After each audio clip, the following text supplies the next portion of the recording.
Hello everyone, Radhe Radhe. कैसे हैं आप लोग? आई होप आप लोग बहुत अच्छे होंगे और अपने आने वाले एग्जाम की तैयारी भी बहुत अच्छे से कर रहे होंगे। तो अगेन आप लोग का चैनल पे बहुत ज़्यादा स्वागत है। अगर आप लोग पहली बार चैनल पे आए हैं तो प्लीज़ सब्सक्राइब जरूर करिएगा, वीडियो को शेयर करिएगा अपने फ्रेंड्स फैमिली ग्रुप में, ताकि उनके लिए भी ये वीडियो हेल्पफुल हो सके। और आप मेरी ये वीडियो यूपी के किस जिले से देख रहे हैं, कॉमेंट सेक्शन में आप लोग जरूर से जरूर कॉमेंट करिएगा, ताकि आने वाले डेज़ में अगर आपके ज़िले में कोई भी नोटिफिकेशन आउट होती है आउटसोर्सिंग प्राइवेट जॉब्स के माध्यम से या सेवा योजना पोर्टल पे या फिर संविदा भर्ती की, तो मैं आपको सही समय पे अपडेट दे सकूं। क्योंकि आपको पता है कि उत्तर प्रदेश में इस समय जितना फोकस मुझे नहीं लगता कि गवर्नमेंट जॉब पे वो कर रहे होंगे या उस पर कुछ गिने चुने पद ले आ रहे होंगे, उससे ज़्यादा वो आउटसोर्सिंग प्राइवेट जॉब्स पर फोकस कर रहे हैं, जिसमें बहुत सारे स्टूडेंट्स को मौका मिल चुका है, बहुत सारे स्टूडेंट्स काम कर रहे हैं और बहुत सारे कैंडिडेट के लिए जो एक वैकेंसी है वो आउट की गई है, जिसमें विभिन्न विभाग में मतलब बहुत सारे विभाग में बहुत सारे पदों पर आवेदन आपका कराया जा रहा है, जिसमें सैलरी भी आपकी योग्यता के अनुसार रखी गई है। मतलब एक ठीक ठाक सैलरी है और अपने डिस्ट्रिक्ट में आपको वर्क करना होगा। ठीक है, सबसे बड़ी बात ये हो जाती है कि आपको अपने ज़िले में ही वर्क करना होगा। तो उसी के क्रम में अगर बात करेंगे तो आपको पता है कि बेसिक शिक्षा विभाग द्वारा आपका एक ईसीसी एजुकेटर का पद जारी किया गया था, जिसमें पहले आपका 10,884 पदों पे आवेदन 10,684 पदों पे आवेदन करवाया गया था, जिसमें प्रोसेस हुआ था, और अगेन आपको 8,800 पदों पे मौका मिल रहा है आवेदन करने का। ठीक है, तो प्रोसेस क्या है, सबसे इंपॉर्टेंट बात हो जाती है कि क्या प्रोसेस है। बहुत सारे कैंडिडेट नहीं समझ पाते हैं प्रोसेस को, और लगातार मेरे पास जो क्वेश्चंस हैं वो आते रहते हैं, चाहे वो इंस्टा हो, एफबी हो या यूट्यूब हो, उसके कमेंट सेक्शन में भी भर भर के क्वेश्चन आते हैं ईसीसी एजुकेटर को लेके। तो आज मैं आपको कुछ इंपॉर्टेंट पॉइंट्स इसके बताऊंगी और किन किन जनपदों में आपका आवेदन चल रहा है, पद कितना है, लास्ट डेट क्या है, उसके बारे में भी बात करेंगे। तो पूरी वीडियो आपको देख लेनी है अच्छे से, स्किप नहीं करना है। स्किप करेंगे तो फिर आपके डाउट नहीं क्लियर होंगे, और जब डाउट आपका नहीं क्लियर होगा तो फिर आपका एक बना रहता है और फिर आप उसी कन्फ्यूजन में अपना आवेदन नहीं कर पाते हैं। तो चलिए मैं आपको बता दूं कि सबसे पहले कि ईसीसी एजुकेटर आपका बेसिक शिक्षा विभाग द्वारा ये पद जारी किया जाता है, जिसमें आंगनवाड़ी या बाल वाटिका केंद्रों पे आपको काम करने का मौका दिया जाएगा। इसमें जो काम रहेगा वो एक तरह से आपका शिक्षक का हम कहेंगे, या आपको एक एजुकेटर के रूप में काम करने का मौका मिलेगा। तो बहुत सारे स्टूडेंट्स लगातार कमेंट कर रहे थे ईसीसी एजुकेटर को लेके कि किन किन पदों पे आवेदन चल रहा है, कितने जनपदों में आवेदन चल रहा है, वर्क क्या होता है, किस तरह से ये जॉब है। तो आज उसी के बारे में पूरा डीप में चर्चा करेंगे। आप लोग पूरा वीडियो देख लीजिएगा। मैं आपको क्लियर कर दूं कि ईसीसी एजुकेटर की जो जॉब होती है वो प्राथमिक विद्यालय में होती है। मतलब जिन भी प्राथमिक विद्यालय में आपका आंगनवाड़ी केंद्र होता है तो वहीं पर आपकी ये जॉब होती है। मतलब हर एक प्राथमिक विद्यालय में नहीं होती है। ऐसा क्वेश्चन एक मैम ने मुझसे, मतलब एक सिस्टर है, उन्होंने पूछा था कि क्या हमारे जो आसपास जितने भी प्राथमिक विद्यालय हैं सब में भर्ती होगी। तो जिन भी प्राथमिक विद्यालय में आपका यहाँ पे आंगनवाड़ी केंद्र होगा उन्हीं में आपका ईसीसी एजुकेटर के पदों पे भर्ती कराई जाएगी।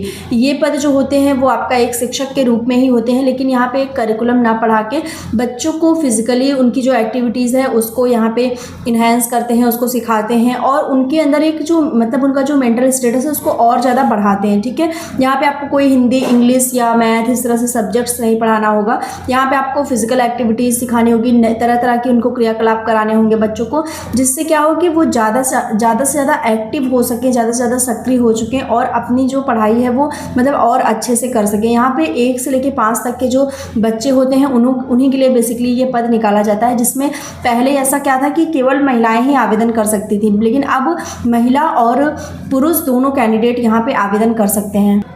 तो कुछ इस तरह से ईसीसी एजुकेटर का जो मतलब वर्क प्रोफाइल होती है वो होती है, जो कि आपके आसपास के क्षेत्रों में होती है। ये पद आपका हमेशा बेसिक शिक्षा विभाग द्वारा जारी किया जाता है। मतलब बेसिक शिक्षा विभाग ये आपका पद जारी करता है, और ये आपका आंगनवाड़ी केंद्रों में ही स्पेशली आपका ये पद लाया जाता है। यहाँ पे बात करेंगे कि क्या इसकी योग्यता है, एलिजिबिलिटी क्या रखी गई है, या कौन से कैंडिडेट यहाँ पे आवेदन कर सकते हैं।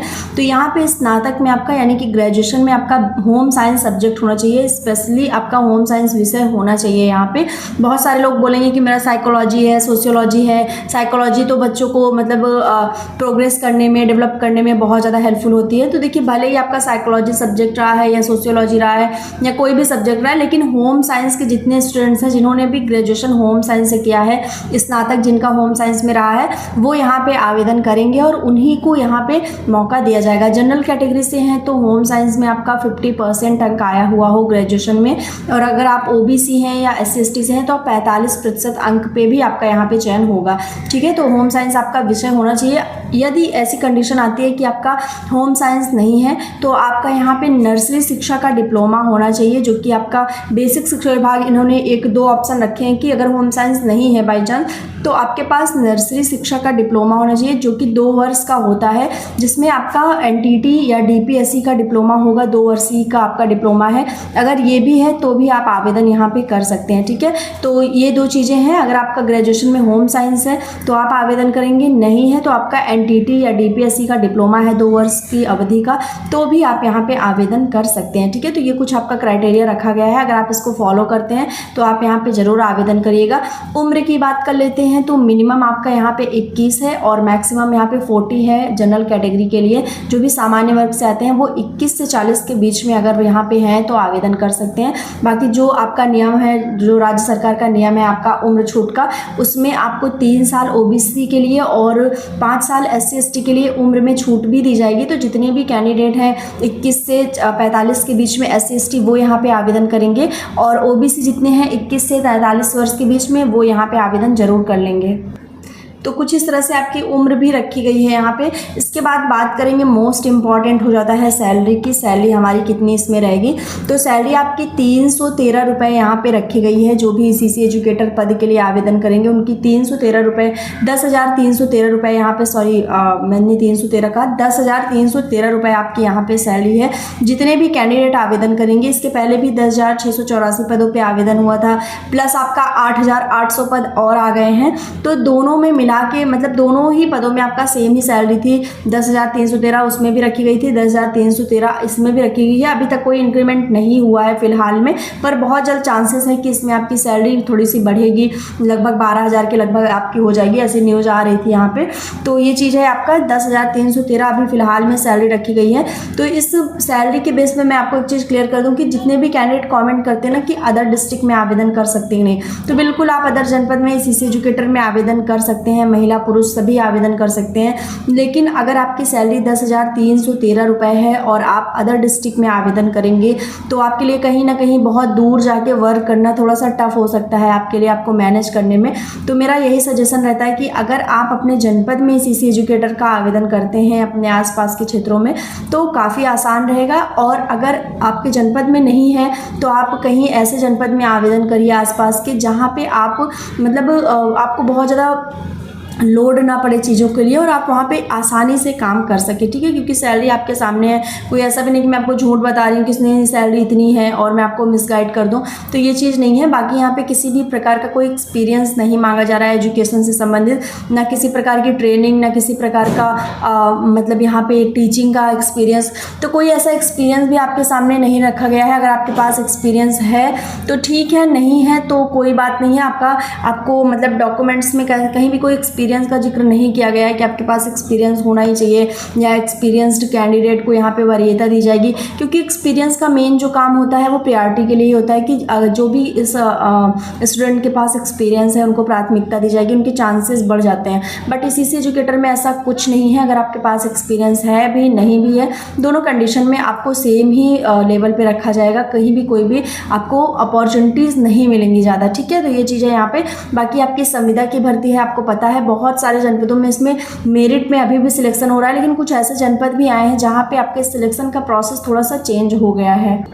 मेरिट के आधार पर हमेशा से आउटसोर्सिंग में आपका सिलेक्शन होता है, लेकिन अभी रिसेंट में मैं देख रही थी बहुत सारे जनपदों में CC एजुकेटर में लिखित परीक्षा करवाई गई थी, केवल इसलिए कि आपका क्या लेवल है, आप किस तरह से प्रिपेयर हैं, आपको क्या क्या चीज़ें मतलब आपके नॉलेज में है या नहीं। क्योंकि आपको एक बच्चों के समूह में काम करना है तो आपको प्रिपेयर होना बहुत इंपॉर्टेंट होता है कि आप कितना प्रिपेयर्ड हैं, आपको चीज़ें किस तरह से समझ में आती हैं, ठीक है। तो ये चीज़ है यहाँ पे, इसलिए बहुत बेसिक सा यहाँ पे टेस्ट हुआ था आपका, सिर्फ ये देखने के लिए कि आप बच्चों से कैसे इंटरेक्ट करेंगे, कैसे आपकी चीज़ें प्रिपेयर हैं। आपकी पर्सनालिटी टेस्ट के लिए मैंने हमेशा कहा है कि आउटसोर्सिंग प्राइवेट जॉब्स में जब भी इंटरव्यू होता है या लिखित परीक्षा होती है या कुछ भी ऐसे टेस्ट होते हैं तो वो केवल इसलिए होते हैं आपकी पर्सनालिटी चेक करने के लिए कि आप कितना ज़्यादा प्रिपेयर हैं इस वर्क के लिए, ठीक है। बाकी किसी भी तरह का कोई सिलेबस का वहाँ पर नहीं पूछा जाता कि आपको मैथ पूछा जाए, इंग्लिश पूछा जाए, साइंस पूछा जाए, ऐसा आपसे कभी नहीं पूछा जाता। बस वो आप किस तरह से बच्चों के साथ मैनेज करेंगे, बच्चे को आप कैसे मतलब एजुकेशन देंगे, कैसे उनको एक्टिविटीज़ सिखाएंगे, अगर कोई कंडीशंस आती है तो आप उसको कैसे हैंडल करेंगे। बस इस सब को देखने के लिए आपका यहाँ पे जो भी टेस्ट वगैरह होते हैं वो कराए जाते हैं, ठीक है। तो कुछ इस तरह से इसी एजुकेटर का पद चल रहा है। जनपद का नाम मैं बता देती हूँ कि किन किन जनपदों में आवेदन चल रहा है, कितने पद आए हुए हैं। तो सबसे पहले जनपद गाजीपुर का नाम देखते हैं, जहाँ पे आपके 170 पदों पे आवेदन चल रहा है इसी एजुकेटर में। सेकंड बहराइच का आता है, जिसमें अगेन आपका पद चल रहा है, इसके पहले भी आवेदन हुआ था। तो अभी आपका 173 पदों पे बहराइच में आवेदन चल रहा है। नेक्स्ट हमारे सामने चित्रकूट आ जाता है, जहाँ पे आपका 60 पदों पे आवेदन चल रहा है। बहुत जल्दी इसमें आवेदन आपका समाप्त होने वाला है। आई थिंक 15 अगस्त के पहले इसमें आवेदन आपका समाप्त हो जाएगा। इसके बाद आता है जनपद जालौन, जहाँ पे आपके 90 पदों पे आवेदन चल रहा है। फिर आता है आपका जनपद कन्नौज, जहाँ पे 195 पदों पे आवेदन चल रहा है। मे बी यहाँ पे कल आपका समाप्त हो जाएगा कन्नौज में। तो जितने भी कैंडिडेट वीडियोस देख रहे हैं वो फटाफट से कन्नौज के होंगे तो जाके पोर्टल पे आवेदन कर लेंगे। इसके अलावा यहाँ पे देखेंगे हापुड़, तो हापुड़ में आपका 200 पदों पे आवेदन चल रहा है। इसके बाद यहाँ पे देखते हैं जनपद बिजनौर का, जहाँ पे 159 पद पे आवेदन चल रहा है। नेक्स्ट हमारे सामने जनपद है उन्नाव, जहाँ पे 185 पदों पे आवेदन चल रहा है। तो अभी लगभग यहाँ पे 8 जिलों में आवेदन चल रहे हैं सीसी एजुकेटर के। जितने भी कैंडिडेट इन जनपदों से हैं उनको आवेदन कर लेना है सेवा योजना पोर्टल के माध्यम से। अब बहुत ही आसान प्रोसेस है, बस आपकी समझ का फिर है, आप समझ नहीं पाते चीज़ें, इसलिए आपको लगता है कि बहुत क्रिटिकल है, बहुत हार्ड है, हम नहीं कर पाएंगे या हमें प्रोसेस समझ में नहीं आ रहा है। आपको सेवा योजना पोर्टल पे जाना है, आउटसोर्सिंग प्राइवेट जॉब्स पर जाना है। इसके बाद आपको वहाँ पे अपना यूज़र आईडी रजिस्टर कर लेना है, जो भी मतलब आपने बनाया हुआ है, नहीं बनाया तो बना लेना है, वहीं पे आपको साइन अप कर लेना है। इसके बाद आपको बहुत ही ईजिली मतलब पूरा पहले आपको पढ़ लेना है नोटिफिकेशन अच्छे से, उसके बाद आपको वहाँ पे आवेदन कर देना है, ठीक है। बाकी आप अपने जनपद का नाम जरूर कॉमेंट करिएगा मुझे कॉमेंट सेक्शन में। आप मुझे मैसेज के लिए या बात करने के लिए इंस्टाग्राम, फेसबुक, यूट्यूब कहीं पर भी आप मेरे को मैसेज करेंगे तो अगर आप मुझे लगेगा कि आपका मैसेज बहुत इंपॉर्टेंट है तो मैं 101% उसका रिप्लाई करूँगी। बाकी आप मुझे फॉलो कर सकते हैं इंस्टा पे भी, एफबी पे भी, दोनों जगहों पे मैं एक्टिव हूँ। तो ठीक है, मिलते हैं नेक्स्ट वीडियो में, तब तक के लिए बाय एंड टेक केयर।